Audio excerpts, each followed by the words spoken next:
এত রাতে মেয়েলি কণ্ঠে কিছুটা চমকে ওঠে সাদ।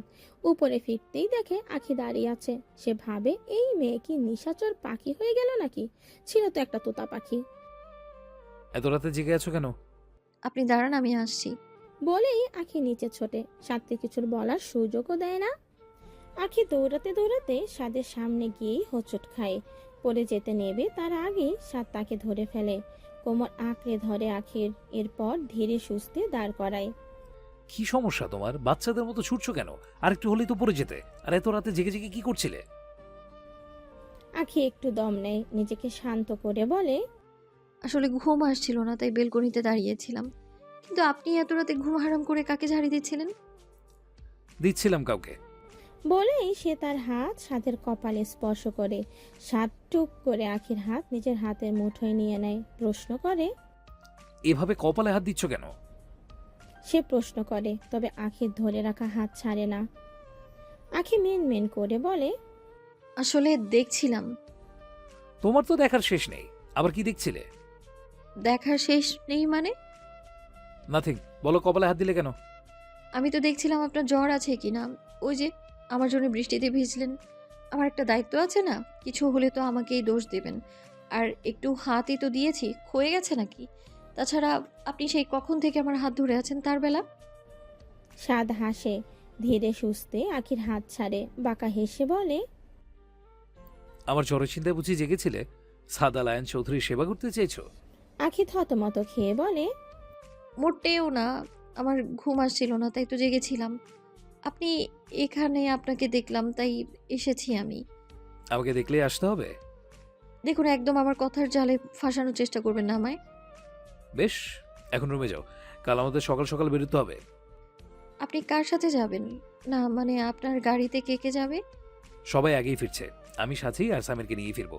তাছাড়া গ্রামে আমার একটু কাজ আছে, তাই আমাদের পৌঁছতে হয়তো রাত হয়ে যাবে। তাহলে আমিও আপনার সাথে যাই। না মানে আপু যেহেতু যাচ্ছে তাই আর কি। মোটেও না। যাই হয়ে যাক না কেন, ভালোবাসা অত সহজে পালাবে না। ওকে, রেডি থেকো। আখি পারলে খুশিতে সাদের গলা জড়িয়ে ধরে, কিন্তু সেটা তো করা যাবে না। এমন একটা কাজ করলে এই সাদ এক্ষুনি হয়তো তাকে একটা থাপ্পড় মেরে দেবে, বেচারির গাল ফুলে ঢোল হয়ে যাবে। আর ভালোবাসা যে কোথা দিয়ে পালাবে তার ঠিক নেই। তারপর আখি নিজের গালে অদৃশ্য চড় মেরে বলে, সাদ আখির সামনে তুড়ি মেরে বলে, এই যে ভাবুক রানী, ভাবতে ভাবতে কি রাত পার করবেন নাকি ঘুমোতেও যাবেন? হুম। হ্যাঁ, যাচ্ছি যাচ্ছি। বলেই আখি আবার দৌড় দেয়। এই মেয়েটাকে বলে হয় না, শুধু ছুটতেই আছে। এবার আর ধরবো না। একবার পড়তে দিলে আর দৌড়ানোর কথা ভাববেও না। আমার খুব ঘুম পাচ্ছে সামির। সামির সাজের গলায় মুখ ডুবিয়ে বলে, তো ঘুমাও না, কে বারণ করেছে? তুমি ঘুমাতে দিচ্ছ আমাকে? সামির এবার সাজির গলা থেকে মুখ তুলে বলে। তুমি কি ক্লান্ত শ্বাসবাতে? সাজি হ্যাঁ সূচক মাথা নাড়ায়। সামির সাজির কপালে ছোট্ট একটা চুমু এঁকে বলে। আচ্ছা, ঘুমিয়ে পড়ো। বলেই সে সাজিকে নিজের বক্ষ মাঝারে নিয়ে আসে, জড়িয়ে ধরে আলতো হাতে, মাথায় হাত বলিয়ে দিতে থাকে। ক্লান্ত সাজি ভোরবেলা ঘুমের সাগরে তলিয়ে যায়। সাজি ঘুমিয়ে পড়লে সামির তার কপালে আবার নিজের ঠোঁট ছোঁয়ায়, ধীর কণ্ঠে বলে, তুমি আমার জীবনের সেই পাওয়া, যাকে আমি অমৃত্যু বয়ে নিয়ে যেতে চাই।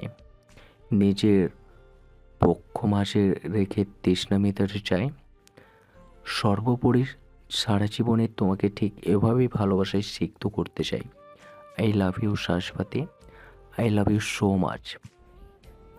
বলে সেও সাজিকে জড়িয়ে ঘুমের দেশে পাড়ি দেয়। সকাল সকালই সবাই ফেরার পায়তারা করছে। কিয়ারা সাদের সাথে যেতে চাইলে সে সাফ জানায় আখি তাদের সাথে যাচ্ছে, তাই গাড়িতে জায়গা হবে না বলেই সাদ চলে যায়। কিয়ারা এক দৃষ্টিতে তাকিয়ে থাকে সাদের যাওয়ার পানে। আখি, আখি, আখি, আই হেট আখি, হর জন্য তুমি আমার থেকে দূরে সরে যাচ্ছ ভাইয়া। কত দিন চেনো ওকে, অথচ ওকে শাড়ি কিনে দিলে। কই আমাকে তো দিলে না। অবশ্য ওই শাড়ি আখি পরতে পারলে তো ওই শাড়ির হাল আমি বেহাল করে দিয়েছি। ও হাজার বার জ্বললে ওই শাড়িটা পরতে পারবে না। তবে তোমার আম্মু কাজটা ঠিক করেনি ভাইয়া, আখিকে বিয়ের শাড়িটা দিয়ে দিল। ওটা যদি কারো পরার অধিকার থাকে তবে সেটা আমার। আর একবার পরতে দেখি তখন ওই শাড়ির মতোই হাল হবে ওই শাড়ির। এগুলো ভেবেই সে অন্য একটা গাড়িতে উঠে পড়ে। বাকি কাজ তার আম্মুই করে দেবে। ফয়জাল দাঁড়িয়ে থাকে আখির অপেক্ষায়, কিন্তু আখি আর আসে না। সে সকাল থেকে আখিকে দেখেও নি, তাই তো ভেবেছিল আখি হয়তো আগেই চলে গেছে। কিন্তু আখির কাজিনদের আলোচনায় বুঝলো আখি এখনো যায়নি। সেটা শোনার পরে তার মন আনন্দে নেচে উঠেছিল। মনে হানা দিয়েছিল অপ্রত্যাশিত আশা, আখিকে নিজের সাথে নিয়ে যাওয়ার আশা। তাই তো এত অপেক্ষা। জুবায়ের খানের কথায় ফয়জাল সেদিকেই তাকায়, একটু হেসে বলে, কিছু বলবেন আঙ্কেল? নিশ্চয় আঙ্কেল।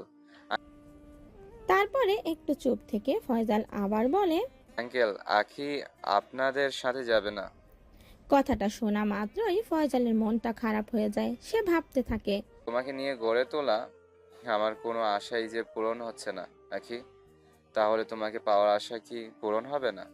মনে হচ্ছে কোনো অদৃশ্য বাধা আমার থেকে তোমাকে টেনে নিয়ে চলে যাচ্ছে, একা করে দিয়ে যাচ্ছে আমাকে। নাম না জানা সেই অদৃশ্য বাঁধনকে যে আমি খুঁজে পাচ্ছি না, পারছি না, রিপিট, পড়তে পারছি না তোমাকে। আমি তোমাকে বুঝতে চাই আখি, তোমার হয়ে থেকে যেতে চাই, অদৃশ্য বাঁধনকে ভেঙে তোমার মন পৌঁছাতে চাই। কিন্তু সেই অদৃশ্য বাঁধনটা কি সাদাল আয়ান চৌধুরী? ফয়জাল নিজের ভাবনায় চমকে ওঠে। জুবায়ের খানের ডাকে ফয়জালের ধ্যান ভাঙে। ভগ্ন হৃদয় নিয়েই সে ছোটে শহরের উদ্দেশ্যে। তুমি আমার সাথে কোথায় যাচ্ছ? আখি মনে মনে আওড়ায়, আপনি যেখানে আমি তো সেখানেই থাকবো। কিছু বললে? আসলে আমি সবার থেকে বিদায় নিতে যাচ্ছিলাম। তাছাড়া আপনি তো আশরাফ দাদার সাথে দেখা করতে যাচ্ছিলেনই, তাই আপনার সাথেই আসলাম। সাদ আর কিছু বলে না, ধীর গতিতে পা চালিয়ে পৌঁছায় আশরাফ নানার বাড়ি। আশরাফ নানা বাড়িতে আছেন? সাধের কণ্ঠে আশরাফ সাহেব বাইরে বেরিয়ে আসেন। না না না, আজ না, সামনে তো আবার একদিন আসি, সেদিন না হয় ভেতরে যাব। আজ একটু তাড়াই আছে, আমাদের আবার শহরে ফিরতে হবে। আপনি কদিন পর আবার আসবেন? প্লিজ আমাকেও নিয়ে আসবেন। সাদ শান্ত দৃষ্টিতে তাকায় আখির পানে। এমন করে দেখছেন কেন? গ্রামেই তো আসতে চেয়েছি। আচ্ছা, দেখবো। সাধের কথায় আখি ভীষণ খুশি হয়। সে আবার গ্রামে আসবে, তাও সাধের সাথে। আবার ঘুরবে পদ্মবিলে। তার মন ইয়াহু বলে নেচে ওঠে। যেটা বলতে এসেছিলাম নানা, আমরা সবাই আজ ফিরে যাচ্ছি। জমিদার বাড়ির দায়িত্ব আপনার হাতেই তুলে দিয়ে গেলাম। এখন বর্ষাকাল চলছে, দেখতেই তো পাচ্ছেন। এবছর বর্ষাকাল একটু বেশি, বৃষ্টি তো হয়েই চলেছে। কারো যদি থাকার কোনো সমস্যা হয়, আপনি নির্দ্বিধায় ওই বাড়িতে তাদের থাকতে দেবেন। এমনকি আপনারাও থাকতে পারেন। মিস্টার খানেরও এইটাই ইচ্ছা। এই বর্ষায় যদি কারো বিয়েতে অসুবিধা হয়, তাহলে ওই বাড়িতে ম্যানেজ করে নেবেন। আর টাকা পয়সার সমস্যা হলে আমাকে শুধু একটাবার কল করবেন। আশা করি আপনাদের সমস্যা আমি সমাধান করে দিতে পারবো। আখি মুগ্ধ হয়ে তাকিয়ে থাকে সাধের পানে। ভাবে, এই ছেলেটা একটু ভালো কেন? আশরাফ সাহেব মৃদু হেসে উত্তর দেন, তাহলে আসি নানা। চেষ্টা করব। বলেই সাদ চলে যায়। আখি ও আশরাফ সাহেবকে বিদায় জানিয়ে সাধের পিছু ছোটে। গাড়ি চলছে আপন গতিতে। আখি, সামির আর সাজি এটা ওটা গল্প করেই যাচ্ছে, কিন্তু সাদ আপন মনে ড্রাইভ করে যাচ্ছে, যেটা আখির মোটেও পছন্দ হচ্ছে না। তাই তো মনে মনে সাদকে ঝাড়ি দিতেও বলছে না। রাত 8টায় তারা পৌঁছায় চৌধুরী ম্যানশনের সামনে। জান্নাতুল বেগম সাজিকে যত্ন সহকারে বাড়ির ভেতর নিয়ে যান, কিন্তু আখিকে অনেক জোর করলেও সে যায় না। বলে তাকে বাড়ি ফিরতেই হবে। সাদ যেহেতু পাশেই ছিল, জান্নাতুল বেগম তাকে বললেন আখিকে দিয়ে আসতে। আর আখি তো এই সুযোগটাই চাইছিল, সাদের সাথে একান্তে একটু সময় কাটাতে চাইছিল, যেটা এখন সফল। সাদও আর বারণ করেনি। আখি গাড়িতে উঠলে সাদ আবার গাড়ি চালানো শুরু করে। আপনি কি মুখে ফেভিকুইক লাগিয়ে এসেছেন? লাগিয়েছি তো। তাই তো বলি, ওই মুখে কেন কথা বারবার হয় না? তোমাকে বাড়িতে পৌঁছে দিতে যাচ্ছি, এটাই অনেক। কথা বলতে হবে এমন বাধ্য তো করিনি। তোমাকে বাড়িতে পৌঁছে দিচ্ছি, এটাই তো অনেক। পৌঁছে দিতে গিয়ে যেন আমার মাথা কিনে নিয়েছে। আখি মনে মনে ভেঙচি কেটে কথাটা বলে। সাদ নিজের গাড়ি অন্য রাস্তায় প্রবেশ করায়, চালাতে থাকে দ্রুত বেগে। এদিকে কোথায় যাচ্ছেন? কাজ আছে আমার। আখি প্রতি উত্তরে আর কিছুই বলতে পারে না, সাদও চুপ করে থাকে। আখি বেচারি নিজে থেকে আর কত কিছুই বা বলবে। সময় বেশ অনেকটাই কেটে যায়। অবশেষে সাদ তার গাড়ি ব্রেক কষে। আখি আশেপাশে তাকিয়ে বলে, এটা তো সেই শপিং মল যেখানে, এখানে আপনার কি কাজ? আছে কাজ, তুমি এখানে বসো, আমি আসছি। বলেই সাদ নেমে যায়। আখি একাই বসে থাকে। মিনিট 20 পরে ফিরে আসে সাদ, হাতে একটা শপিং ব্যাগ। গাড়িতে চড়ে বসে ব্যাগটি আখির হাতে তুলে দেয়। নাও, এটা তোমার। আখি ব্যাগটা হাতে নিয়ে বলে, কি আছে এতে? খুলে দেখো। আখি ব্যাগটা খুলতেই অবাক হয়ে যায়। অবাক দৃষ্টিতে তাকায় সাধের পানে। এটা তো সেই শাড়িটা, মানে সেই শাড়িটার মতোই সেম। শুনলাম শাড়িটার জন্য নাকি বাচ্চাদের মতো কাঁদছিলে, তাই কিনে দিলাম। আপনাকে কে বললো এইসব? ফুপি? সাদ গাড়ি স্টার্ট দিতে দিতে বলে, যেই বলুক শাড়িটার জন্য কাঁদছিলে, এটা তো সত্যি। আখি ভীষণ খুশি হয়। শাড়িটির দিকে চেয়ে থাকে অপলক। ভেবে নেয় এটা সে কাল পরবে। থ্যাংক ইউ সো মাচ বেআই সাহেব। তোমাকে যা দেবো তার জন্যই থ্যাংক ইউ বলবে?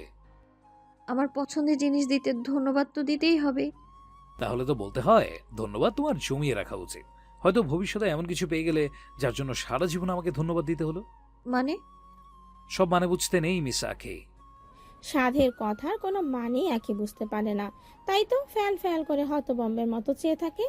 অতঃপর সাথের দিকে কৃতজ্ঞতার নজরে চেয়ে মনে মনে বলে, আপনি আমার জীবনের সেই অনুভূতি মিস্টার চৌধুরী, যাকে আমি সারা জীবন অনুভব করে যেতে চাই। দেখতে দেখতে চলে আসলো রিসেপশনের সময়। সাদ রিসেপশনের জন্য খুব বড় একটা রিসোর্ট বুক করেছে, যা চকচকে আলো দিয়ে সাজানো হয়েছে সমস্ত রিসোর্টে। যে দেখছে প্রশংসা না করে পারছে না। আত্মীয় স্বজন, কাছের মানুষ ও সাদের কোম্পানির স্টাফরা সবাই একে একে ভেতরে প্রবেশ করছে। সাদ আর সামির দুজনে মিলেই সবাইকে ওয়েলকাম করছে। ভাইয়া দেখো, মিস্টার চক্রবর্তী আসছে। তুমি ওনাকে দাওয়াত দিয়েছো? হ্যাঁ, কিন্তু কেন? তুমি তো জানো উনি কেমন মানুষ। জানি বলেই করেছি। উনি তো রাগ ধরতে দেবেন না বলে অনেক প্ল্যান করেছিলেন, তোকে তাড়াতাড়ি নিউ ইয়র্ক যেতে বাধ্য করেছিলেন।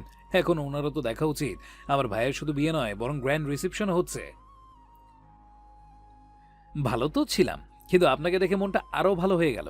আমার ভাইয়ের জীবনের এমন একটা দিনে আপনাকে ওয়েলকাম। মিস্টার চক্রবর্তী যেন কড়মড়ে চোখে তাকালেন, তবে ওনার দৃষ্টিগোচর হলো সাধের মুখের বিদ্রূপের হাসি। তিনি আর কিছু না বলে রিসর্টের ভেতরে প্রবেশ করলেন। আমার জন্য কেন ওদেরকে রাগিয়ে দিচ্ছ ভাইয়া? কারণ তুই আমার কাছে অনেক দামি। ওহ, শুধু কি আমি দামি? আর কেউ না? আব্বু আম্মু তো আছেই। কিন্তু আমি তো আব্বু আম্মুর কথা বলিনি। সাদ ভ্রু কুচকে তাকায় সামিরের দিকে, কৌতূহল নিয়ে প্রশ্ন করে, তাহলে কে? ওই যে সামনে আসছে, আমাদের লাল পরে, আমার ভাইয়ের মনের গিটার বাজানোর মালিক। সামিরের কথায় সাদ সামনে তাকায়। দেখতেই যেন নিস্তব্ধ হয়ে যায়। এ যেন সাক্ষাৎ হুড়পড়ি। সামিরের কথাটা সত্যি যথার্থ। সাধের দেওয়া লাল শাড়িটা পরে এগিয়ে আসছে আখি। শাড়ি পরিহিত আখিকে দেখে সাদ ভাবে, পর পর 3 দিনই শাড়ি, 3 দিনই আলাদা রূপ। এটা মেয়ে নাকি ঘিরগিটি? এভাবে আলাদা আলাদা রূপে কেন ধরা দিচ্ছে? কেন প্রেমে পড়া যাচ্ছ নাকি? সামিরের কথায় সাদ থতমত খায়। ভাবে সে তো মনে মনে কথা বলছে, সামির শুনতে পেল নাকি। এসব কি বলছিস তুই? সামিরের আর উত্তর দেওয়া হয় না। তার আগেই আখিরা এসে পৌঁছায় তাদের সামনে। সামির জুবায়ের খান সহ বাকি বড়দের সাথে কুশল বিনিময় করে। সাদও সবার সাথে হেসে হেসেই কথা বলে। বড়রা ভেতরে চলে গেলে বাইরে থেকে যায় ছোটরা। কি শালিকাগণ, কেমন আছেন সবাই? আসলে শালিকাদের প্রতি আমার একটু বেশি টান, বুঝেননি তো। সামিরের কথায় সবাই হাসে। সামির সবাইকে ভেতরে যেতে বলে। সবাই গেলেও আখি যায় না। সে তো এতক্ষণ সাদকেই পরখ করছিল। সাদ আজকে সাদা শার্ট আর তার সাথে কালো ব্লেজার পরেছে। আখি অপলক তাকিয়ে থাকে। লোকটার কি কালো খুব প্রিয় রং? বেশিরভাগ সময় তো কালো ড্রেস পরে হবে হয়তো। আখি, সামিরের কথায় আখি কেঁপে ওঠে। থতমত খেয়ে বলে, কেমন আছেন ভাইয়া? আমি তো ভালোই আছি, কিন্তু তুমি ঠিক আছো? আমি ঠিক আছি ভাইয়া। আমার আবার কি হবে? দেখে তো মনে হচ্ছে না। যাই হোক, এদিকে আত্মীয়দের একটু সামলাও তো। আমি টুক করে একটু আমার বউয়ের সাথে দেখা করে আসি। বলেই সামির ছুট লাগায়। থেকে যায় আখি আর সাদ। সাদ বেশ ভালোই বুঝতে পেরেছে সামির ইচ্ছা করে আখিকে এখানে রেখে গেছে। আখি সাদের দিকে তাকায়। সাদের নজর তার দিকেই সীমাবদ্ধ। নেশাতুল চাহনি। কি আছে এই চাহনিতে কে জানে। আখি যেন তাকিয়ে থাকতে পারে না। এইভাবে দেখছেন কেন? শাড়িতে তোমাকে একদম মানায় না আখি। আর কখনো পড়ো না। এই কদিন পরে ফেলেছো, ইটস ওকে, বাট আর না। সাধের কথায় আখি তড়িৎ গতিতে তাকায় তার দিকে, বলে, পরবো না, না, কখনো না। যখন তোমাকে শাড়ি পরলে পেতনির মতো লাগবে না তখন পরবে। আখি ছোট্ট করে উত্তর দেয়। আচ্ছা, এত সহজেই মেনে নিলে? এত বাধ্য মেয়ে কবে হলে আখি? আমি বরাবরই বাধ্য মেয়ে, আপনিই দেখতে পান না সেটা। সাদ অদৃশ্যে হাসে। তখনই সাদের কয়েকজন মেয়ে স্টাফ সেখানে আসে, কুশল বিনিময় করে সাদের সাথে। তবে সাদের পাশে দাঁড়িয়ে থাকা সুন্দর মেয়েটিকে পরখ করতে ভোলে না। আর যেতে যেতে বলে, স্যারের পাশের মেয়েটিকে দেখলি? ওটা কি স্যারের গার্লফ্রেন্ড? স্যার আর গার্লফ্রেন্ড? স্যার যা রাগী আর গম্ভীর, মনে হয় না কোনো মেয়ের প্রেমে উনি পড়বেন। তবে যাই বলিস, স্যার কিন্তু তার পরিবার ও ভাইকে খুব ভালোবাসেন। তাহলে ভাব, স্যার যদি কখনো প্রেমে পড়েন তাহলে তাকে কতটা ভালোবাসবেন।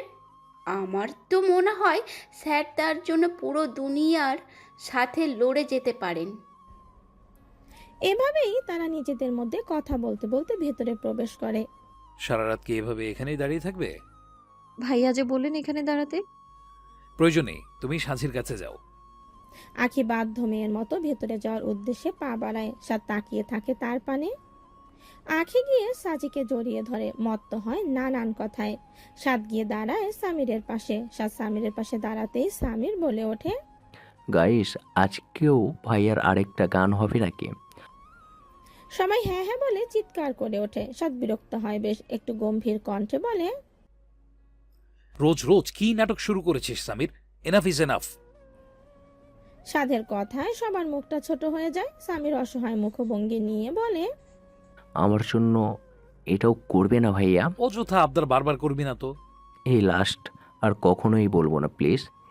কিন্তু সাদ রাজি হয় না।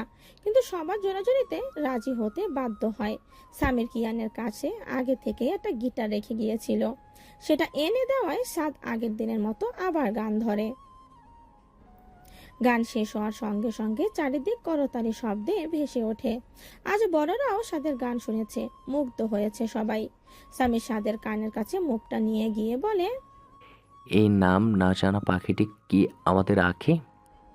সাদ গরম চোখে তাকায় সামিরের দিকে। বারবার এমনভাবে তাকিয়ে আমাকে দমিয়ে দেবে ভেবেছ? আমি ঠিক তোমার মনের কথা বুঝতে পারছি ভাইয়া। নিজের মুখের লাগাম টান, অযৌক্তিক কথা বলবি না। বেশ, বললাম না, তবে সময় আসুক ঠিক বোঝা যাবে কোনটা যৌক্তিক আর কোনটা অযৌক্তিক। সাদ আর কিচ্ছু বলে না। মূলত তার সামিরের কোনো কথাই উত্তর দিতে ইচ্ছে হয় না। হয়েছেটা কি, সে যা ইচ্ছে বলবে। এই রুবা, তোর ছেলে তো দারুণ গান গায়। হ্যাঁ, তাই তো দেখছি। জানিস, আমি ওর গলায় কখনো গান শুনিনি, তবে সামির বলতো তার ভাইয়া নাকি খুব ভালো গান করে। আজ শুনলাম। সাদের গানের মাঝেই সেখানে এসে উপস্থিত হয় ফয়জাল। আর একটা ওটি থাকায় তার আসতে দেরি হয়েছে। সে আখিকে দেখে এর দিকে এগিয়ে যায়। জি, কিছু বলবেন? আসলে তোমার সাথে কিছু কথা ছিল, মানে কথাটা বলা ভীষণ জরুরি, আর এখনই বলতে হবে, নইলে হয়তো আর বলাই হবে না। মানে? আখি, এইদিকে একটু আয় তো। সাজি ডাক দেয় আখিকে। আখি সেদিকে ছোটে। তার যাওয়ার পানে তাকিয়ে থাকে। ফয়জাল ভাবে, তোমাকে আজও বলা হলো না কি যে আমি তোমাকে কতটা ভালোবাসি, কতটা নিজের করে পেতে চাই। সময় বহমান, সে কারোর জন্য থেমে থাকে না। দেখতে দেখতে সাজি ও সামিরের বিয়ের 1 সপ্তাহ পার হয়।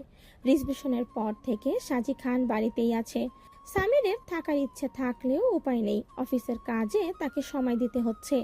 তাছাড়া অনেক কাজ ডিউ থাকায় বাড়িতে থেকেও কাজ করতে হচ্ছে। তাই তো চাইলেও সে আসতে পারছে না। আজ সাজির ফিরে যাওয়ার দিন। সামির তাকে নিতে আসবে, সঙ্গে নিয়ে যাবে খান বাড়ির বাকি সদস্যদের। চৌধুরী বাড়িতে আজ সবার নিমন্ত্রণ। সবাই দ্রুত তৈরি হচ্ছে, কারণ সামির অনেকক্ষণ আগেই চলে এসেছে। জুবায়ের খান জামাইয়ের সাথে নানান কথায় মত্ত হয়ে আছেন। রুবাইয়া বেগম তৈরি হয়ে আসলে জুবায়ের খান বলেই জুবায়ের খান চলে যান। আমি আর কিছু খাবো না মামি, সামনে এত কিছু দিয়ে রেখেছেন, এবার খেলে পেট ফেটে সব বার হয়ে যাবে। রুবাইয়া বেগম হাসেন সামিরের কথায়। আচ্ছা, আমি একটু কোল্ড ড্রিঙ্কস এনে দিচ্ছি, তো ওটাই খাও। হাইসাই ব্যাপারটা একটু কাটবে। বলেই তিনি রান্নাঘরে চলে যান। সামিরের মন চাইছে এখান থেকে উঠে সাজির কাছে যেতে, আলতো হাতে জড়িয়ে নিতে তাকে। কতদিন সামনে থেকে দেখে না, কতদিন নিজের চক্ষু জুড়ায় না। এতক্ষণ তো জুবায়ের খানের জন্য যেতে পারেননি, আর এখন রুবাইয়া বেগমও খাওয়ার দোহাই দিয়ে বসিয়ে রেখে গেছেন।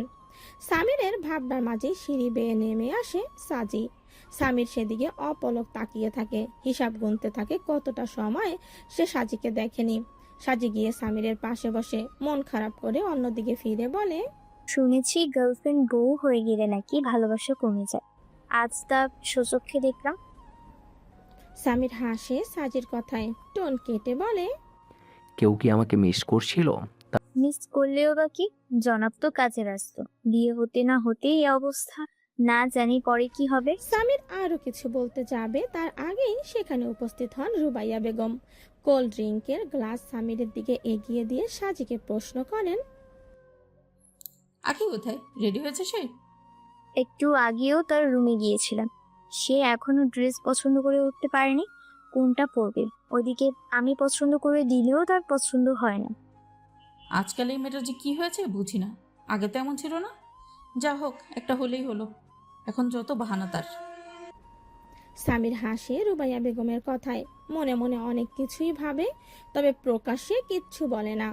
সাজি অনেক বেছে বেছে শেষে সাদের দেওয়া নীল ড্রেসটাই পরেছে, যেটা সাদ তাকে প্রথমবার সাদা ড্রেসের সাথে দিয়েছিল। আখি নিজেকে সাজিয়ে আয়নায় দেখতে থাকে। নট ব্যাড আখি, কিন্তু মিস্টার চৌধুরী কি ভালো লাগবে তোকে দেখে? যদি না লাগে, লাগবে নিশ্চয়ই, ওনার দেয়াই তো ড্রেস।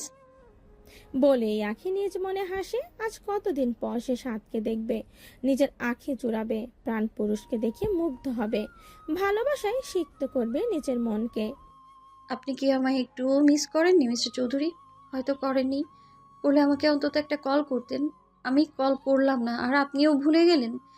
এটাকে আমি কি ধরে নেব মিস্টার চৌধুরী, যে আপনার মন আমার জন্য কোনো অনুভূতি নেই?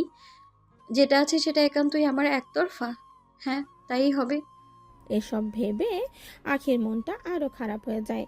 তবে সে নিজেকে বোঝায় সে হাল ছাড়বে না। ওই পাথরের বুকে সে ফুল ফোটাবেই। সাদও ভালোবাসবে তাকে, ঠিক তার মতো করে, কিংবা আরো বেশি। আখির ভাবনার মাঝে কেউ দরজায় টোকা দেয়। দরজা খোলাই আছে। আখির কথা শুনে কেউ ঘরে প্রবেশ করে। আখি তার দিকে তাকাতেই একটু অবাক হয়, কারণ জুবায়ের খান এসেছে তার রুমে, যিনি সচরাচর মেয়েদের রুমে আসেন না। আব্বু তুমি, এসো এসো। জুবায়ের খান মেয়ের দিকে এগিয়ে যান, ভনিতা ছাড়াই বলেন। আখি বেশ অবাক হয় জুবায়ের খানের কথায়, ভাবতে থাকে কি এমন কথা যেটা একমাত্র তাকেই বলা যায়। কি কথা আপু? আখি বিনা বাক্যে রুমের দরজা বন্ধ করে আসে, এসে দাঁড়ায় জুবায়ের খানের সামনে। দাঁড়িয়ে আছো কেন আব্বু? বসো না। জুবায়ের খান বসেন না, বরং আখির দিকে প্রশ্ন ছোড়েন। আখি আলতো হেসে উত্তর দেয়, নিশ্চয় দেবো আব্বু। তুমি আমার কাছে কিছু চাইবে আর আমি সেটা দেব না, সেটা কি করে হয়? আখি যেন বিদ্যুৎ গতিতে তার আব্বুর পানে তাকায়, বোঝে না তার আব্বুর বলা কথার যথার্থতা। কি বলবে আখি? এই প্রশ্নের উত্তর কি আদৌ তার কাছে আছে? নেই তো। সে তো সাদকে ভালোবাসে, কিন্তু সাদের মনে কি আছে সেটা তো সে জানে না। জুবায়ের খান পুনরায় একই প্রশ্ন করেন। আখি উত্তর স্বরূপ বলে, কেউ নেই আব্বু, কেউ নেই। কথাটা বলতে গিয়ে আখির কোথাও যেন একটা গলা ধরে আসে, কান্নার দলা নির্গত হতে চায়, কণ্ঠ থেকে জোর শব্দে আর্তনাদ বাইরে এসে বলতে চায়, মিথ্যুক আখি, তুই মিথ্যুক। কাউকে প্রতিশ্রুতি দিসনি, কিন্তু ভালো তো বাসিস। তাহলে সেটা কেন বললি না? কেন হ্যাঁ এত বড় একটা মিথ্যার ঝুলি টাঙিয়ে দিলি কেন? আখির কথায় জুবায়ের খানের ঠোঁটের কোণে কিঞ্চিত হাসি ফুটে ওঠে। তিনি আখির মাথায় হাত রেখে বলেন। আখির বুকটা যেন ধক করে ওঠে। কি বলতে চায় তার আব্বু? আখি প্রশ্নবোধক দৃষ্টিতে তাকায় জুবায়ের খানের দিকে।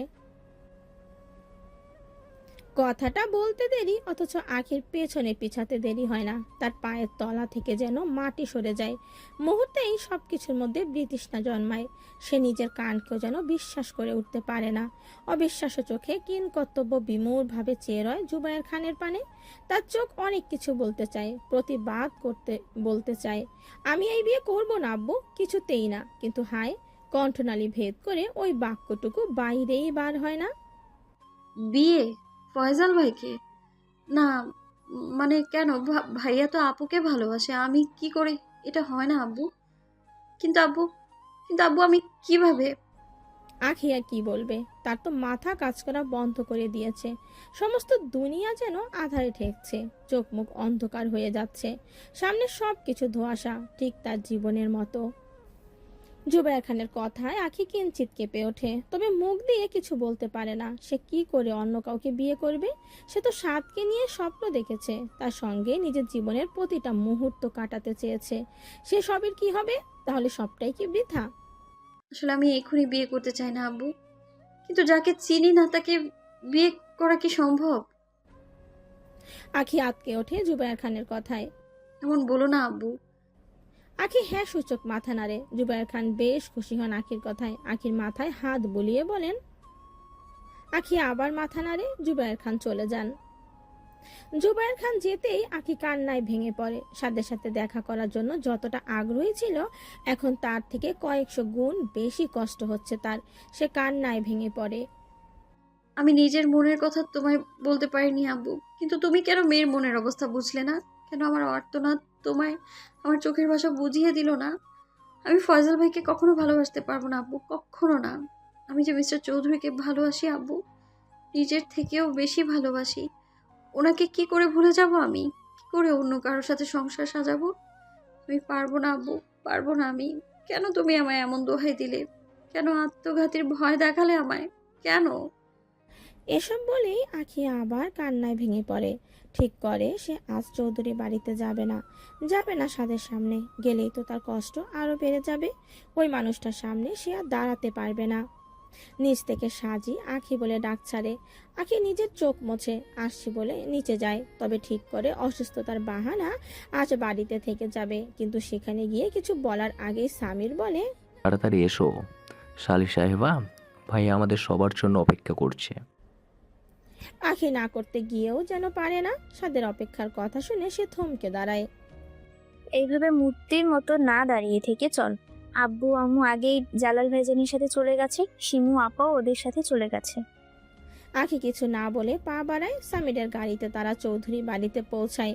চৌধুরী বাড়িতে সবাই তাদের সাদরে গ্রহণ করেন।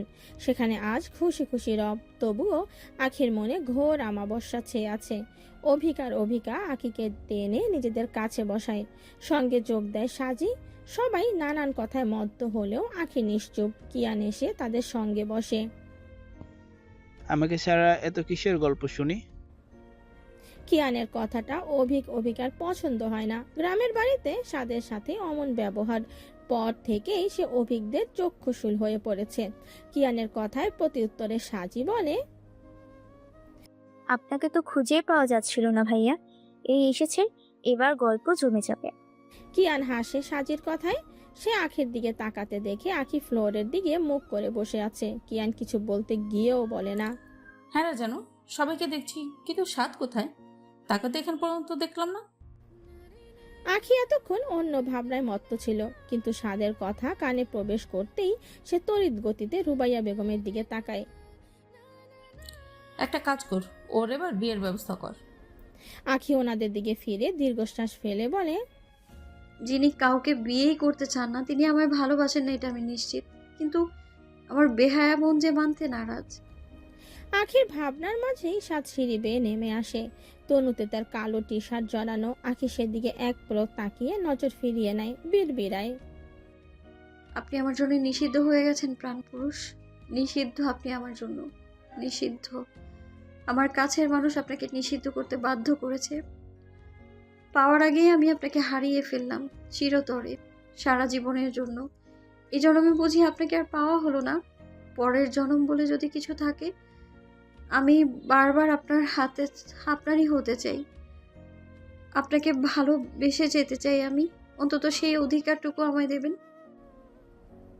জান্নাতুল বেগমের কথায় রুবাইয়া বেগম সেদিকেই তাকান। সাদ এসে ওনার সাথে কুশল বিনিময় করে, বাকিদের সাথেও নানান কথায় মেতে ওঠে। অবশেষে সবাই খেতে বসে। ছোটদের আগে খেতে বললেও তারা বসে না, তাই বাধ্য হয়ে বড়রা আগে খেয়ে নেয়। এবার পালা ছোটদের। বাড়ির পুরুষরা খাওয়া শেষে সোফায় বসে গল্প করছিলেন, আর ছোটরা খেতে বসেছে। জান্নাতুল বেগম, সাবিহা বেগম আর রুবাইয়া বেগম ওদের খাবার বেড়ে দিচ্ছেন। সবাই টুকটাক খেলেও আখি খাচ্ছে না, মূলত তার গলা দিয়ে খাওয়া নামছে না। সাদ এসে পর্যন্ত আখির এই নীরবতা খেয়াল করেছে। আখিকে আজ তার কাছে অন্যরকম লাগছে, যেমনটা আগে কখনো লাগেনি। রুবাইয়া বেগম আখির মাথায় একটা বাড়ি দিয়ে বলেন, এখানে কি ভাত গুনতে এসেছিস? খাচ্ছিস না কেন?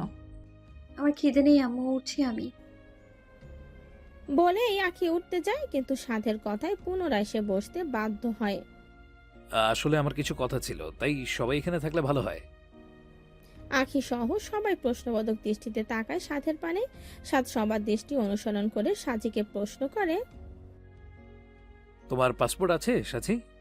আছে ভাইয়া, আব্বু আমাদের সবার জন্য পাসপোর্ট বানিয়ে রেখেছে, তবে কখনো বাইরে যাওয়ার সুযোগ হয়নি। কিন্তু কেন ভাইয়া? আমি বলছি, আসলে ভাইয়া চাইছিল আমরা বাইরে থেকে ঘুরে আসি, মানে ওই হানিমুন আর কি। ব্যাপারটা তোমাকে আগেই বলতে চেয়েছিলাম, কিন্তু সবার সামনে বলাটা বেশি ঠিক মনে হলো। সামিরের কথায় সবাই খুশিতে গদগদ হয়। সাজি কিছুটা লজ্জা পেয়ে যায়, আখিও খুশি হয়, তবে এই খুশির রেশ তার দুঃখের সাথে কেটে যায়। তাহলে তো ভালোই, আমি 2 দিন পরেই তোমাদের ফ্লাইট বুক করছি তাহলে। আর তুমি যাচ্ছ সেটাও বলো। সাদ কিছু বলার আগে সামির বলে, হ্যাঁ আম্মু, আসলে ভাইয়া চাইছিল আমি আর সাজি সেখানে যাই। আসলে ওখানে একটা মিটিং অ্যাটেন্ড করতে হতো, তাই একসাথে বেড়াতে যাওয়া। কিন্তু ওনারা চাইছিলেন ভাইয়া সেখানে উপস্থিত থাকুক, তাই ভাইয়াও আমাদের সাথে যাচ্ছে। ডোন্ট ওয়ারি আম্মু, কাজের বেশিরভাগটাই আমি সামলে নেব। তাছাড়া আমি নিজের জন্য আলাদা হোটেল রুম বুক করে নেব, ওদের কোনো সমস্যা হবে না। তার একটা সলিউশনও আমি ভেবেছি আম্মু। আমি চাইছিলাম আখি আমাদের সাথে যাক। সামিরের কথাটা বলতে দেরি, অথচ আখি আর সাদের তার দিকে তড়িৎ গতিতে তাকাতে দেরি হয় না। আখি জুবায়ের খানের দিকে তাকিয়ে দেখেন জুবায়ের খান এমন ভ্রু কুচকে তাকিয়ে আছেন তাদের দিকে। জান্নাতুল বেগম কিছু বলতে যাবেন, তার আগেই আখি বলে ওঠে, আমি যাব না ভাইয়া, সামনে আমার এক্সাম। এই মাসে তোর কতবার এক্সাম হয় রে আখি? সবসময় তো শুনেছি সামনে এক্সাম সামনে এক্সাম। আসলে আপু আমায় পড়তে হবে। কদিনের তো ব্যাপার আখি, চলো না, তুমি গেলে সাজি একা একা অনুভব করবে না। কথাটা শুনে সামিরের খুব রাগ হয়। হিটলার শ্বশুরের ওপর রাগে ফুঁসতে থাকে। আখি ভাবে, মন তো চাইছে যেতে, কিন্তু আমি যেতে পারবো না ভাইয়া। গেলেই যে ওনার আশেপাশে থাকতে হবে, সারাক্ষণ চোখের সামনে থাকতে হবে, এতে করে আমি আরো দুর্বল হয়ে পড়বো। হয়তো সামলাতে পারবো না আমি নিজেকে, দুর্বলতা প্রকাশ করে ফেলবো হয়তো। ওর থেকে না হয় থাক, ওনাকে ভুলতে না পারলেও অন্তত ওনার থেকে দূরে থেকে নিজেকে সামলানোর চেষ্টা তো করতেই পারি আমি। বেশ, তাহলে আমিও যাব না, তোমরা এবার ঘুরে এসো। সাজি মন খারাপ করে কথাটা বলে। সাজির মুখের দিকে ফিরে আখির মনটা খারাপ হয়ে যায়। কি করে বোঝাবে সে সবাইকে? কি করে? সাদ নিলিপ্ত ভাবে বসে আছে, পরখ করে যাচ্ছে এক একজনকে। যাও না আখি আপু, আমার পড়াশোনা না থাকলে আমিই যেতাম। অভিকার কথায় আখি আলতো হাসে, সাজের দিকে ফিরে বলে, আমি গেলে তুই খুশি হবি আপু? আখির কথায় সাজের চোখ চিকচিক করে ওঠে। সে হেসে বলে, খুব খুশি হব। ঠিক আছে, আমি তোর খুশির মাঝে বাধা হতে চাই না। তাহলে তুই যাচ্ছিস? আখি হ্যাঁ সূচক মাথা নাড়ে। সাজি সহ বাকিরা খুশিতে গদগদ হয়ে ওঠে। কিন্তু আমরা কোথায় যাচ্ছি ভাইয়া? বলি সমুদ্র সৈকত। আখি মনে মনে আওড়ায়। স্বপ্নের দেশ বালি, সাথে প্রিয় মানুষ, তবুও বিস্তর ফারাক। সে যে আমার হয়েও আর হলো না, আব্বু তাকে আমার থেকে কেড়ে নিল। খাওয়া দাওয়া শেষে সবাই রেস্ট নিচ্ছেন। আখি বাগানে দাঁড়িয়ে আছে, দৃষ্টি তার গোলাপি জবা ফুলের দিকে। ফুলের দিকে তাকাতেই তার পদ্মবিনের কথা মনে পড়ে যায় সাথের সাথে কাটানো মুহূর্তগুলো, যেগুলো আজ অতীত, শুধুমাত্র অতীত। আখির চোখ দিয়ে টুপ টুপ করে পানি ঝরে, মনের মধ্যে সৃষ্টি হয় হাহাকার। সে অশ্রুসিক্ত নয়নে আকাশের দিকে তাকিয়ে বলে, কেড়ে নিল আমার কাছ থেকে। শুনছো আকাশ, এক আকাশ পরিমাণ ভালোবেসেছিলাম তাকে আমি। কি দোষ ছিল আমার? কেন তাকে পেলাম না? কেন ভালোবাসিস কথাটা বলার আগেই হারিয়ে ফেললাম আমি তাকে? আর কখনো সে হবে না আমার, কখনো না। কি দোষ করেছি আমি? কেন আমার সাথে এমনটা হলো? কেন? আখির কান্না যেন বাদ মানে না, বুকের মধ্যে তীব্র যন্ত্রণা শুরু হয়। মনে হয় কেউ তার কলিজাটা পিচ পিচ করে কেটে দিচ্ছে। জুবায়ের খানের কণ্ঠে আখি কেঁপে ওঠে, দ্রুত নিজের চোখ মুছে ফেলে, ভাবতে থাকে কথাগুলো তার আব্বু শুনে নেয়নি তো। সে পিছনে না ফিরেই বলে, এই তো আব্বু, একটু ফুলগুলোর দিকে দেখছিলাম। আখি এবার পিছু ঘোরে, তবে দৃষ্টি তার নত। আখি তড়িৎ গতিতে তাকায়, প্রশ্নবোধক দৃষ্টিতে তাকিয়ে থাকে জুবায়ের খানের দিকে। ওনার কথার কোনোটাই সে বুঝে উঠতে পারে না। বলেই তিনি চলে যান। আখি হতবম্বের মতো তাকিয়ে থাকে সেদিকে, আবার পিছু ঘোরে। কিছুক্ষণ পরে আবার সে কারো কণ্ঠস্বর শুনতে পায়। ভাবুক রানীর মন খারাপ? সাদের কণ্ঠস্বরে আখি তার দিকে তাকায়। লোকটাকে আজ মারাত্মক সুন্দর লাগছে, তবে মুখটা মলিন। সেই জৌলস যেন আর নেই। কিন্তু আসার পর তো ঠিকই ছিল, এখন কি এমন হলো? মানে ঠিক আছি আমি, মন কেন খারাপ হবে? তোমাকে দেখে যে কেউ বলে দিতে পারবে যে তোমার মন খারাপ। আখি নিজের মনকেই নিজে প্রশ্ন করে। যে কেউ বলে দিতে পারবে? তাহলে আব্বু কেন বুঝলো না? মোটেও আমার মন খারাপ না, আপনি ভুল বুঝছেন। সাদ আল আয়ান চৌধুরী কখনো ভুল বোঝে না। তাই? সাদ মাথা নাড়ে। আখি বলে, মিথ্যে কথা। অতঃপর মনে মনে ভাবে, আপনি বোঝেন না, বোঝেন না আপনি। বুঝলে আমাকেও বুঝতে পারতেন, আমার চোখের ভাষায় দেখতে পেতেন আপনার জন্য লুকায়িত ভালোবাসা। কিন্তু আপনি বোঝেননি, কিচ্ছু বোঝেননি আপনি। আবার কি ভাবছো? আমার যাওয়াটা কি জরুরি মিস্টার চৌধুরী? না গেলে হয় না? সেটা তোমার আপুকে বলো। আপু তো আমাকে ছেড়ে যেতে চাইছে না। একটা কাজ করুন, আপনি আপুকে গিয়ে বলুন আপনি আমায় নিয়ে যেতে চান না। আখির কথায় সাদ ভ্রু কুঁচকে তাকায় তার দিকে। আমি কেন এমনটা বলতে যাব? আমি জানি না, আপনি বলবেন তাই জানি। আমি যাব না। যাবে না কেন? কি সমস্যা? আমার সমস্যা আপনি, আমার সমস্যা আমার ভালোবাসা। আমার আপনার পাশে থাকলে যে আমি আরো দুর্বল হয়ে যাব, হারিয়ে ফেলবো আবার নিজেকে। কি করে আটকে রাখবো আমি আমার নিজেকে? এত কি ভাবো বলো তো? তোমাকে যেতে হবে, আর এটা ফাইনাল। আমি টিকিটের ব্যবস্থা করে দিচ্ছি, 2 দিন পরে যাচ্ছি আমরা, সো নো এক্সকিউজ। আখি সাদের কথার পিঠে আর কিছু বলতে পারে না। সাদ আখিকে পরখ করে বলে, কষ্ট পেলে কারোর সাথে শেয়ার করতে হয়, শুনেছি তাতে নাকি কষ্ট কমে। যদিও আমি কখনো ট্রাই করিনি, তবে সামির এটাই বলে। এই কষ্ট যে বলার মতো নয়। আপনি এত কিছু বুঝতে পারছেন, তাহলে এটা কেন বুঝতে পারছেন না? তোমার এই চুপ থাকা, অবাক দৃষ্টিতে তাকিয়ে থাকা, এগুলো আর যাবে না বলো। আখি আলতো হেসে ভাবে, সব চলে যাবে, সারা জীবনের মতো। অতঃপর মনে মনে ভাবে, আপনাকে হারানোর সাথে সাথে আমার সমস্ত সুখও বিসর্জন যাবে। তোরই থেকো। বলেই সাদ চলে যায়। আখি অপলক চেয়ে থাকে তার যাওয়ার পানে। সবার ব্যবহার কথা তার কাছে বড্ড ধোঁয়াশে ঠেকে। আখির ভাবনার মাঝে তার ফোনটি কর্কশ শব্দে বেজে ওঠে। নম্বরটির দিকে তাকাতেই আখি বুঝে যায় এটাকে ফয়জাল। তার সমস্ত কষ্টের রাগ গিয়ে পড়ে ফয়জালের ওপর। সে কল রিসিভ করে না। পরপর 2বার কল কেটে যায়। ওদিকে ফয়জালও থেমে থাকে না, পুনরায় আবার কল করে। আখি এবার কল রিসিভ করে শক্ত কিছু বলতে যাবে, তার আগেই অপর পাশ থেকে কেউ নরম কণ্ঠে বলে, কেমন আছো আকি? শুনেছি তো তুমি আমার হতে চলেছো। আখি কিছু বলতে গিয়েও থেমে যায়। ফয়জালের উপর কঠিন বাক্য প্রয়োগ করতে গিয়েও করে না, ছোট্ট করে উত্তর দেয়, শুনেছি। তুমি খুশি তো আকি?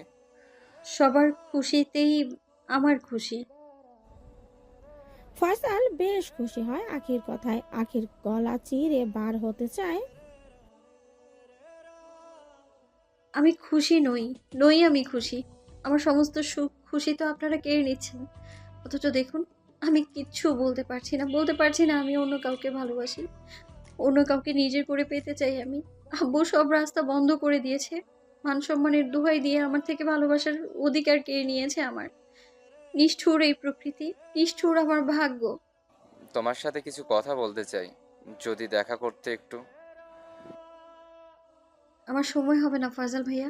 কোনো ব্যাপার না, তুমি চাইলে কোনো দিন সময় নিতে পারো। আচ্ছা। শুনলাম তুমি নাকি বালি যাচ্ছ। কে বললো আপনাকে? আসলে আঙ্কেলের সাথে একটু দরকারে কল করেছিলাম, উনি বলেছেন। আখি দীর্ঘশ্বাস ফেলে উত্তর দেয়, ও সাদও যাচ্ছে তোমার সাথে। জি। ঠিক আছে, সাবধানে যেও, সাবধানে থেকো। জি। আর এবার থেকে ভাইয়া বলাটা বন্ধ করো প্লিজ, আমি রিকোয়েস্ট করছি। ওকে রাখছি তাহলে আমি। বলেই আখি কল কাটে। সবকিছু তার কাছে বিতৃষ্ণা ঠেকে। এই অল্প সময়ের মধ্যে তার জীবনটা কেমন জানি একটা হয়ে গেল, সব যেন হারিয়ে গেল, সেগুলো আর ফিরে পাবে না। আচ্ছা, এমন কিছু হতে পারে না যে সে সাতকে পেয়ে গেল? অবশ্যই এটা তো হওয়ার নয়, কারণ সাত তাকে ভালোবাসে না। দেখতে দেখতে আখিদের বালি যাওয়ার দিন চলে এলো। চৌধুরী বাড়ির কয়েকজন জুবায়ের খান ও রুবাইয়া বেগম মিলে ওদের এয়ারপোর্টে ছাড়তে এলেন। যথাসময়ে তারা পাড়ি দিল বালির উদ্দেশ্যে। বালি পৌঁছাতে পৌঁছাতে তাদের সন্ধ্যা। সাত সমুদ্র উপকূলের কাছেই অবস্থিত হোটেলে 3টে রুম বুক করলো। দ্য হোয়াইট প্লেস এখানকার অন্যতম একটা হোটেল, আর যেটা সমুদ্র উপকূলের একদম কাছেই অবস্থিত। আর বেশিরভাগ রুমের ব্যালকনি থেকেই সমুদ্র খুব সহজেই নজরে আসে। সাদ অন্য হোটেলে থাকবে ভেবেছিল, কিন্তু যেহেতু আখি আছে তাই সেও এখানে থেকে গেছে। রুম বুক করার পরে যে যার রুমে চলে যায়। পরপর 2টি রুম, যার একটাতে আখি অপরটাতেই সাদ। আর তাদের রুমের ঠিক 2টো রুম পরে সাজিয়া সামিরের রুম। এতটা জার্নি করে সবাই খুব ক্লান্ত, তাই যে যার রুমে গিয়ে ফ্রেশ হয়ে নেয়। আখি কোনো রকমে ফ্রেশ হয়ে শুয়ে পড়ে। এতটা জার্নি সে কখনো করেনি, তাই শরীরটা ম্যাচ ম্যাচ করছে। আখি শোয়ার সাথে সাথেই ঘুমিয়ে পড়ে। স্বপ্নের মাঝেই অনুভব করে কেউ তাকে গভীর দৃষ্টিতে পরখ করছে, খুঁটিয়ে খুঁটিয়ে দেখছে তাকে। আখি খুব করে চোখ খুলতে চায়, দেখতে চায় তাকে, কিন্তু পারে না। তার চোখ যেন আরো বন্ধ হয়ে আসে। তবে এরপর যেটা হয় সেটা তার দম বন্ধ হয়ে যাওয়ার জোগাড়। কেউ তার কপালে ছোট্ট করে ভালোবাসার পরশ আঁকে। আখি টেনে হিঁচড়ে চোখ খোলে, কিন্তু কাউকে দেখতে পায় না, দরজাও বন্ধ। আখি খারাপ স্বপ্ন ভেবে শুয়ে পড়ে। তখনই কেউ ভেতরে প্রবেশ করে। ঘুমাচ্ছিস আখি? আখি ঘুমো ঘুমো চোখে সাজির পানে তাকায়। হুম। উঠে খেয়ে নে, তারপর ঘুমাস। আচ্ছা আপু, একটু আগে আমার রুমে কি কেউ এসেছিল? তোর রুমে? কি জানি, আমি আর সামি তো রুমেই ছিলাম, আর ভাইয়া খাবার অর্ডার দিতে গিয়েছে, ফিরে এসে বললো তোকে ডেকে দিতে, সকলে মিলে একসাথে খাবার খাবো। আখি হতাশার নিঃশ্বাস ফেলে বলে, ও কেন আখি, তুই কি কাউকে আসতে দেখেছিস? না আপু, আমি বোধহয় স্বপ্ন দেখছিলাম। চোখ খুলে তো কাউকে দেখতে পেলাম না, তারপরে তুই এলি। বুঝলাম, আমার সাথে চল তাহলে। আখি ওড়নাটা ভালো করে গায়ে জড়িয়ে সাজির পেছন পেছন নিচে যায়। ওখানেই সবাই খাওয়ার ব্যবস্থা আছে। সাজি আর আখি পৌঁছাতেই দেখে সেখানে আগে থেকেই সামির আর সাদ উপস্থিত। সাজি গিয়ে সামিরের পাশে বসে, তাই আখিকে বাধ্য হয়ে সাদের পাশেই বসতে হয়। তবে সে সাদের দিকে ভুলেও তাকায় না। মন তাকাতে চাইলেও বারবার তার আব্বুর বলা কথা মনে পড়ে যায়, তাই নিষিদ্ধ পুরুষের পানে চাইলেও আর তাকাতে পারে না। সাজি আর সামির টুকিটাকি কথা বলে যাচ্ছে। সাদও মাঝে মাঝে সামিরের সাথে অফিসিয়াল কাজ নিয়ে ডিসকাস করছে। তবে আখি একেবারেই নির্লিপ্ত, সে যেন কথা হারিয়েছে। ভালোবাসা হারানোর সাথে সাথে পুরো দুনিয়া তার থমকে গেছে। এখন দরকার পড়লেও কথা বলতে ইচ্ছে করে না। শালি সাহেবা এত চুপ কেন? আসলে জার্নি করে এসেছি তো, তাই একটু কষ্ট হচ্ছে। তোমার কথাটা ঠিক বিশ্বাস করতে পারলাম না। আমি আসার আগে থেকেই দেখছি তুমি এমন চুপচাপ আছো। কি হয়েছে ভাইয়াকে বলবে না? সত্যি কিছু হয়নি ভাইয়া। আখির কথার প্রতি উত্তরে সামির আর কিছু বলে না। সাদ আখির নিরস মুখের পানে তাকিয়ে থাকে। আখির এই নির্লিপ্ততা সেও খেয়াল করেছে, সেও দেখেছে। সাদা সামির কথা বলতে বলতে খাওয়া শেষ করে। আখি খুব অল্প পরিমাণ খাবার খেয়েছে। পেটে খিদে থাকলেও খেতে ইচ্ছে হয় না তার। খাবার শেষ করে যে যার রুমের দিকে এগোয়। আজ সবাই রেস্ট নেবে, কেউ আর বাইরে যাবে না। আখি সবে শোয়ার পায়তারা করছিল, তার মাঝে তার রুমের বেল বেজে ওঠে। আখি গিয়ে দরজা খুলতেই দেখে সাদ এসেছে। আপনি? সাদ কোনো উত্তর না দিয়ে রুমের ভেতরে প্রবেশ করে, সোজা গিয়ে থামে ব্যালকনিতে, মনোযোগ দেয় দূর আকাশে। আখি কিছুটা অবাক হয় সাদের এহেন ব্যবহারে, তবে সে দরজা লক করে সাদের পাশে গিয়ে দাঁড়ায়, সরাসরি সাদকে প্রশ্ন করে। আপনি হঠাৎ এই সময় এখানে? সাদ আকাশের দিকে তাকিয়েছিল, সুন্দর চাঁদ উঠেছে সেখানে, যার আলোর ঝলকানিতে সমুদ্রের পানি চিকচিক করে উঠছে। আখিও সাদের দৃষ্টি অনুসরণ করে আকাশের পানে তাকায়, গোল গোল চাঁদকে দেখে ভাবে, আপনি আমার কাছে ওই ঢেউ খেলানো স্রোতের মতো, যার ঘ্রাণ নিতে আমি বারবার ছুটে যাই।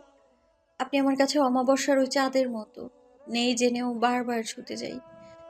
কিন্তু আজকের আকাশে তো চাঁদ আছে, আপনিও আছেন, তবুও দেখুন, আপনি আমার পাশে থেকেও আমার জীবনে রইলেন না, ওই চাঁদের মতোই দূরে রয়ে গেলেন। আখির ভাবনার মাঝেই একটা উষ্ণ হাত তার গালে স্পর্শ করে। আখি কেঁপে ওঠে সেই স্পর্শে, অবাক দৃষ্টিতে তাকায় সাদের পানে, কাপা কাপা কণ্ঠে বলে, কি করছেন? তোমার কি হয়েছে আখি? Is everything okay? আমি ঠিক আছি। তাহলে আমার কেন মনে হচ্ছে যে তুমি ঠিক নেই? আপনার ভাবনায় ভুল আছে মিস্টার চৌধুরী। তাছাড়া আমি সাধারণ একটা মেয়ে, আমাকে নিয়ে ভাবনাটা আপনার সাজে না। সাদ আখির গাল ধরে নিজের কাছে টানে।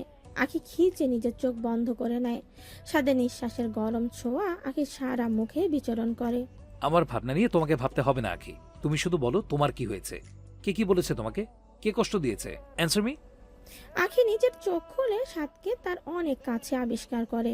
আখি সরে যেতে চায়, কিন্তু সাদ তাকে আরো নিজের কাছে টানে। সরে যাওয়ার চেষ্টাও করবে না আখি, ব্যর্থ চেষ্টা করে কোনো লাভ নেই। ছেড়ে দিন আমায়, আমার কিছু হয়নি, ঘুম পাচ্ছে আমার। ছেড়ে দিলে বুঝি তোমার কষ্ট কমে যাবে, আগের মতো আবার হাসবে? আমার হাসিতে কার কি? বলে আখি ঘুরে দাঁড়ায়, দু চোখ বেয়ে না চাইতেও গড়িয়ে পড়ে নোনা পানি। সাদ আখিকে আবার নিজের দিকে ঘোরায়, হাত দিয়ে আখির অশ্রু মুছিয়ে দিয়ে বলে, তোমার চোখে অশ্রু বড্ড বেমানান, এভাবে কেঁদো না আখি। আখি মনে মনে তার ছেলের হাসি হেসে ভাবে, আমাকে সারা জীবন ঠিক এভাবেই কেঁদে যেতে হবে মিস্টার চৌধুরী? কি হয়েছে আমাকে বলো, আমি সব ঠিক করে দেব। সাদা লায়ন চৌধুরী সব ঠিক করে দেবে। আপনি কিছুই করতে পারবেন না মিস্টার চৌধুরী, তাই অযথা এই মায়া দেখাবেন না, অধিকার দেখাবেন না। আপনার দায়িত্ব পালন আমায় আরো বেশি দুর্বল করে দেয়। আমার বাড়ির জন্য মন কেমন করছিল। আমায় নিয়ে ব্যস্ত হবে না, অনেক জার্নি করেছেন, রেস্ট ইন, আমি একদম ঠিক আছি। তাহলে তোমার চোখে অশ্রু কেন? মেয়েরা একটা লিপস্টিকের জন্যেও অশ্রু ঝরায়। শুনেছেন তো শাড়ির জন্য কেঁদেছিলাম, নতুন একটা কিনেও দিয়েছিলেন, তাহলে এত কেন ভাবছেন? ঠিক আছি আমি একদম, একটুও কষ্ট হচ্ছে না আমার। সাদ জোহরি নজরে তাকায় আখির পানে। আখি এখনো নির্লিপ্ত। সে বাইরে বেরিয়ে আসে। সাদ যেতেই আখি আবার কান্নায় ভেঙে পড়ে। তবে এখন থেকে তার জীবনে হয়তো কান্নার লেখা আছে। ভালোবাসার মানুষকে না পাওয়ার কষ্ট, যন্ত্রণায় সে শেষ হয়ে যাচ্ছে। সাদ আর সামির একটা ক্লায়েন্ট মিটিংয়ে গেছে। আকাশ সকাল থেকেই আজ মেঘাচ্ছন্ন, ঠিক আখির মনের মতো। রুমে বসে বসে আখির আর ভালো লাগে না, ইচ্ছে করে নোনা পানিতে নিজের পা ভেজাতে। যেই ভাবা সেই কাজ। সে সাজির রুমের দিকে এগোয়, দেখে দরজা ভেতর থেকে লক করা। সে কয়েকবার সাজিকে ডাকলেও ভেতর থেকে কোনো উত্তর আসে না। সে ভেবে নেয় সাজি হয়তো ঘুমাচ্ছে, তাই সে একাই বেরিয়ে পড়ে। ঘন্টা দুয়েক পর সাদ আর সামির ফিরে আসে। সাদ আখির রুমের দিকে এক পলক তাকিয়ে নিজের রুমে প্রবেশ করে। সামিরের কাছে ডুপ্লিকেট চাবি থাকায় সে সহজেই রুমে প্রবেশ করে, দেখে সাজি ঘুমোচ্ছে। মেয়েটা কাল রাত নির্ঘুম ছিল। সামির হাসে তার দিকে ফিরে, কাছে গিয়ে এগিয়ে ছোট্ট করে কপালে চুমু এঁকে দেয়। ঘুমাচ্ছেন মিসেস? সাজি ঘুমু ঘুমু চোখে ভাঙা ভাঙা কণ্ঠে বলে, বাঙালির এই একটা অভ্যাস, ঘুম থেকে জাগিয়ে জিজ্ঞেস করে ঘুমিয়েছিলে। সামির হাসে সাজির কথায়, মুখের হাসির রেশ টেনে বলে, তোমার তো নিজের বরকে নিয়ে গর্ব করা উচিত।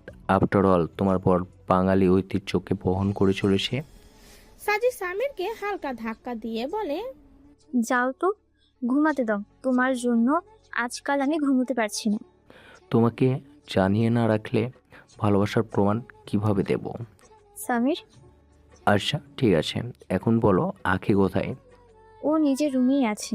ঠিক আছে, আমি ফ্রেশ হয়ে আসি, তুমিও ফ্রেশ হয়ে নাও, তারপরে আমরা খেতে যাব। বলেই সামির চলে যায়। ফ্রেশ হয়ে সবাই নিচে নামলেও আখি নামে না। সাজি আখির রুমে যেতেই আখির রুমে যেতেই দেখে সে সেখানে নেই। সাজি সারা রুম খুঁজে ফেলে কিন্তু কোথাও আখিকে পায় না। সে তাড়াতাড়ি নিচে নামে। সাদা সামিরকে বলায় তারাও চিন্তায় পড়ে যায়। সামির খোঁজার জন্য উঠলে সাদ তাকে থামিয়ে দেয়। টেনশন করিস না, আখি বিচার আশেপাশে আছে হয়তো, আমি দেখছি, পেলে তোদের কল করছি, তোরা খেয়ে নে। সব আমার জন্য হয়েছে ভাইয়া, আমি ওর খেয়াল রাখতে পারিনি। ভাইয়া আমিও যাবো। আখি ছোট বাচ্চা নয় সাজি, আমি দেখছি। সামির তুই এখানে থাক, আমি দেখছি। বলেই সাদ বেরিয়ে পড়ে। সাদ যেতেই সাজি চেয়ারের ওপর ধপ করে বসে পড়ে। সামির তাকে সান্ত্বনা দেয়। সাদ বিচের দিকে এগোতে এগোতে বলে, ওয়ার আর ইউ আখি, কোথায় তুমি? মেঘাচ্ছন্ন আকাশ হওয়ায় বিচের লোকজনের আনাগোনা বেশ কম। আখি একটা নির্জন জায়গায় গিয়ে দাঁড়ায়। নিজের 2 হাত বাড়িয়ে দেয় দুদিকে। সমুদ্রের ঠান্ডা বাতাস এসে ছুঁয়ে দেয় আখির সর্বাঙ্গ। ঠান্ডা হাওয়ায় আখি কেঁপে ওঠে। 2 চোখ বেয়ে নেমে আসে বাড়ি ধারা। আখি কাঁদতে কাঁদতে বলে, আপনি আমার সমস্ত বাধ্যবাধকতার এক অবাধ্য অনুভূতি। আপনি দূর আকাশের ওই তারার মতো। আপনাকে দেখা যায়, অনুভব করা যায়, কিন্তু ছোঁয়া যায় না। আপনি আমার কত কাছে, অথচ দেখুন আপনি যেন কত আলোকবর্ষ দূরে। এমনটা কেন? আপনাকে পেলে কি খুব ক্ষতি হতো? কেন এই অবাধ্য মনে আপনার বাস? কেন আপনি আমার নন? কেন এত দূরত্ব? আমার হৃদয়ে, দেহে, মন জুড়ে আপনি আছেন, তবু আমার ভাগ্যে কেন রইলেন না? তাহলে কি আমার ভাগ্যের দোষ এটা? আমার দোষেই আমি আপনাকে হারালাম। কিন্তু আমি তো আপনাকে কখনো পাইনি। তাহলে হারালাম কেন? এই ভয়টা কেন আমায় বারবার কুরে খাবে? কেন পাচ্ছি কষ্ট আমি? কেন আমার প্রাপ্তির খাতায় আপনি অপ্রাপ্তিতেই রয়ে গেলেন? আমার কপালটা একবার দেখুন। আপনাকে ভালোবাসার ভাগ্য হলো, কিন্তু পাওয়ার ভাগ্য হলো না। আপনাকে পাবো না জেনেও আপনার প্রতি আমার এত টান, এত ভালোবাসা। না পাওয়া জিনিসের প্রতি আমাদের মায়া একটু বেশিই হয়। আপনার প্রতিও আমার মায়া আকাশ ছোঁয়া। কেন আপনি আমার জীবনে এলেন? নাই বা আসতে পারতেন, তাহলে তো আমাকে ধুকে ধুকে মরতে হতো না, জ্বলতে হতো না ভালোবাসার দহনে। আখির অশ্রু জল বাঁধ মানে না। মুহূর্তে ঝুম বৃষ্টি নামে।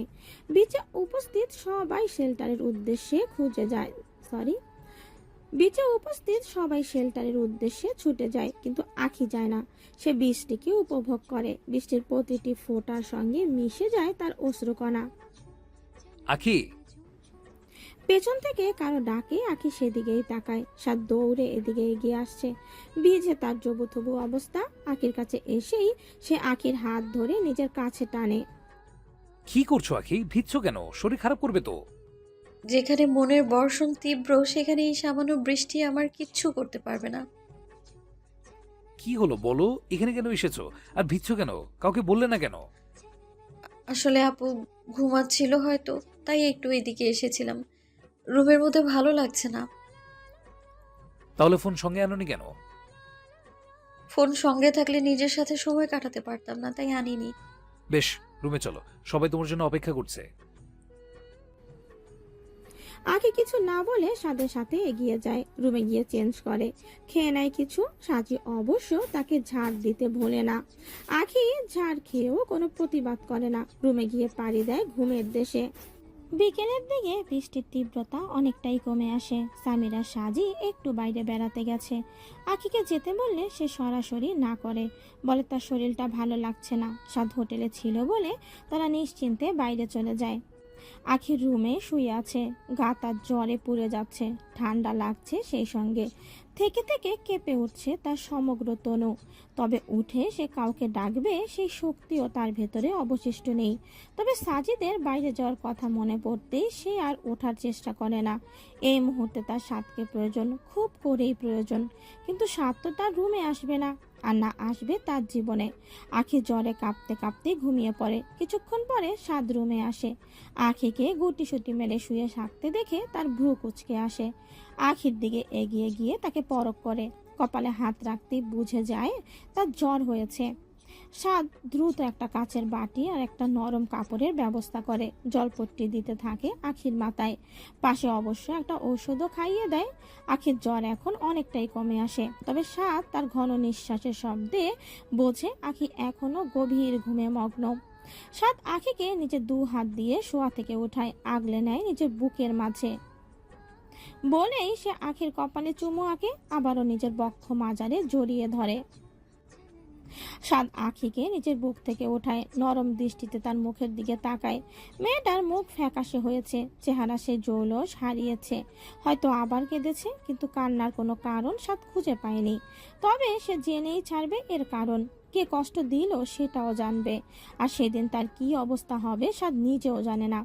যাকে সে সব সময় আগলে রাখতে চেয়েছে, পরম যত্নে রাখতে চেয়েছে, তাকে যে কষ্ট দিবে তার অস্তিত্ব মুছে দেবে সাদ আল আয়ান চৌধুরী। সাদ আলতো হাতে আখির মুখের ওপর আসা চুলগুলো সরিয়ে দেয়, তার ফ্যাকাশে হাওয়া মুখের দিকে তাকিয়ে বলে। অতঃপর সাদ আলতো হেসে বলেই সে পুনরায় আখির কপালে চুম্বন অঙ্কন করে, জড়িয়ে রাখে নিজের মাঝে। আখিও ঠান্ডার মধ্যে গরম অনুভব পেয়ে সাদকে 2 হাতে জড়িয়ে নেয়। সাদ সেদিকে ফিরে হাসে।